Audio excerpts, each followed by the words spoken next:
parle. Chaque jour, Charles et Carole vous présentent la leçon de l'école du sabbat.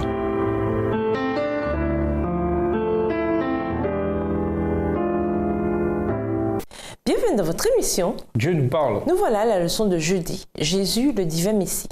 Pierre savait que Jésus était non seulement le Messie, mais également le Seigneur. Autrement dit, au moment de la rédaction de ses épîtres, Pierre savait que le Messie était Dieu lui-même. Bien que le titre « Seigneur » peut avoir un sens profane, il peut également faire clairement référence à la divinité. Dans 1 Pierre 1, le verset 3 et 2 Pierre 1, les versets 8, 14 et 16, Pierre fait référence à Jésus, le Messie, le Christ, comme le Seigneur, Dieu lui-même. Comme d'autres écrivains du Nouveau Testament, Pierre décrit le lien entre Jésus et Dieu avec les mots « Père » et « Fils ». Par exemple, « Béni soit le Dieu et Père de notre Seigneur Jésus-Christ » 1 Pierre 1, verset 3, comparé avec 1 Pierre 1, verset 17.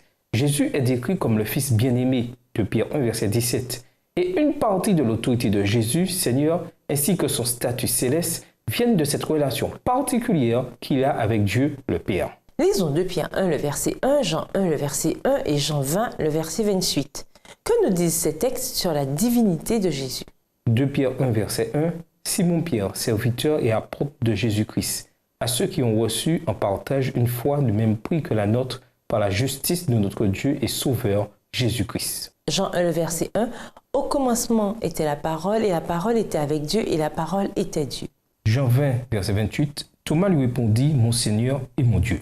2 Pierre 1, verset 1 dit, notre Dieu et Sauveur Jésus-Christ. Dans l'original, en grec, le même article défini le est employé à la fois pour Dieu et le Sauveur. Grammaticalement, cela signifie que Dieu et Sauveur sont employés tous deux pour Jésus. 2 Pierre 1, le verset 1 constitue ainsi l'une des preuves très claires de la pleine et entière divinité de Jésus présente dans le Nouveau Testament. Les premiers chrétiens avaient du mal à comprendre Jésus, mais ils ont peu à peu réuni les indices du Nouveau Testament.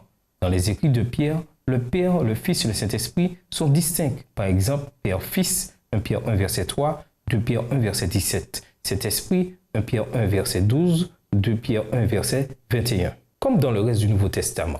Mais en même temps, Jésus est décrit comme pleinement divin, comme le Saint-Esprit. Avec le temps et après bien des discussions, l'Église a développé la doctrine de la Trinité pour expliquer le mieux possible le mystère de la divinité. La doctrine de la Trinité est incluse dans les 28 croyances fondamentales des adventistes du 7e jour. Ainsi, nous avons dans Pierre une description claire de Jésus, non seulement comme Messie, mais comme Dieu lui-même. Considérez la vie et la mort de Jésus et rendez-vous compte qu'il était Dieu.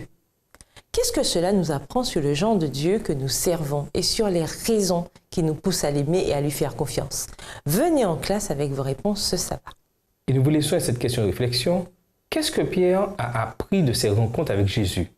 Quelles leçons pouvons-nous en tirer? Au revoir. Et à demain si Dieu veut. Dieu nous parle. Chaque jour, Charles et Carole vous présentent la leçon de l'école du sabbat.